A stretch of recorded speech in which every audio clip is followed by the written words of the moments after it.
Let me ask. That's great, Bill. Let me ask Natalie what might be called a movement question. So I noticed on the 350 website, very impressive arranging of a series called Solidarity School. I think it is, right?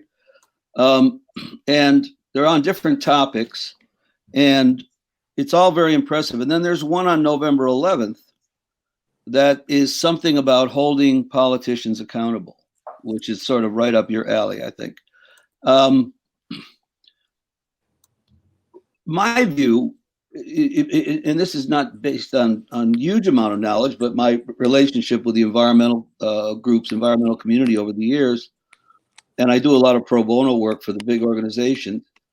How does climate as an issue get to the top of the priority list with all the other stuff that's going on? I'm a newly elected member of Congress I'm a member elect on November 4th. People are coming at me from all directions.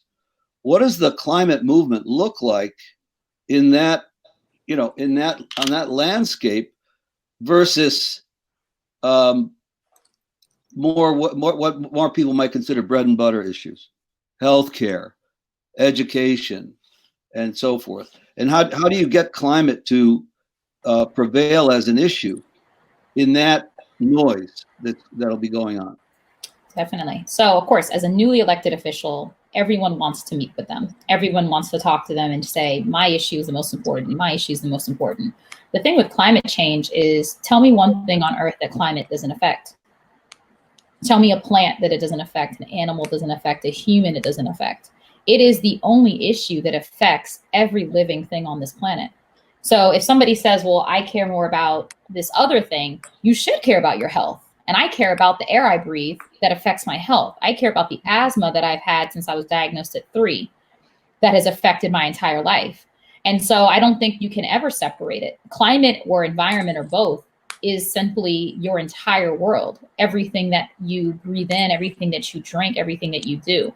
And so it's not a matter of separating the issues. If you're talking about even with education, what are you teaching children? What you teach them, just like what Bill said, if there's not an understanding of where their resources come from or where their food comes from or where their electricity comes from, then you're raising a population that is going to argue if a mask gives you coronavirus.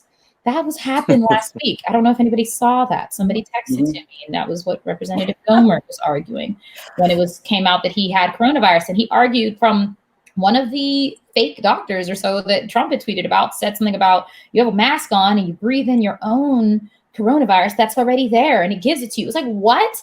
And so if you don't have proper education, you're going to have people that we can't even get past the pandemic because people say the mask is dangerous. So it's all connected. You cannot leave one out. And I think that also climate education in schools is very important. There shouldn't be a single person that is debating if climate change is happening or if it's real. I mean, I learned the carbon cycle, I'm pretty sure, in 3rd grade. And I mean, I think I could explain it by 4th grade. So why are we still discussing it? A lot of that goes out the window, though, right? And that's why mayors are so critical. I could not go to the grocery store. I could not pump gas without somebody asking me something for a favor, for a tree limb, for a cat barking, dog bark. You were going out, When mayors talk to people, they cut through all that noise. They cut through that stuff. And it's not an argument about whether I saw it on Twitter or it's science or it's not science. It's, I need help right now. And mayors can, if properly trained, and most of them are, cut through all that noise. If your mayor tells you to get a vaccine, it's the most likely elected official you're going to listen to. Yeah, Congress members go to the grocery store all the time and nobody knows who they are. Senator Gillibrand can go down the middle of Main Street and people aren't going to stop her. But if the mayor does, there's going to be people grabbing at your shirt sleeve. So again, I got to harp on this. Every administration I've ever been involved with does not emphasize mayors. I'm talking to Kevin McCarty at the U.S. Conference of Mayors, and he says mayors are the first responders of climate. We're the ones that have to say it's about your flooded basement. It's about Uncle Joe not having a job. It's not being able to pay your light bill. Your kid's got asthma. That's climate change. And if we relate that and we keep it positive, improving the people's quality of life, not saying you're bad, you're doing this, if you don't stop doing this, if you don't stop eating meat, if we start that way, we lose the argument because the other side says, don't listen to them. It's all fake news. Eat your meat. And that's very important to say. That I think it's, of course, how you communicate these issues. I think that, as Bill said, if you are communicating these issues in a way that makes it relate to people's lives, right, and making sure they understand that, climate touches every single part of their lives.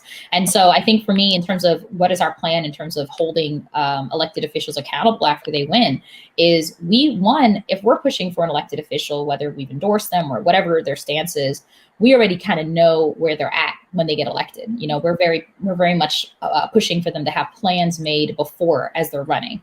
And once you know where someone's at, say they're elected and they're a champion. For example, Jamal Bauman was recently won his primary, expected to win the general. He was one of our 350 Action endorsements as well.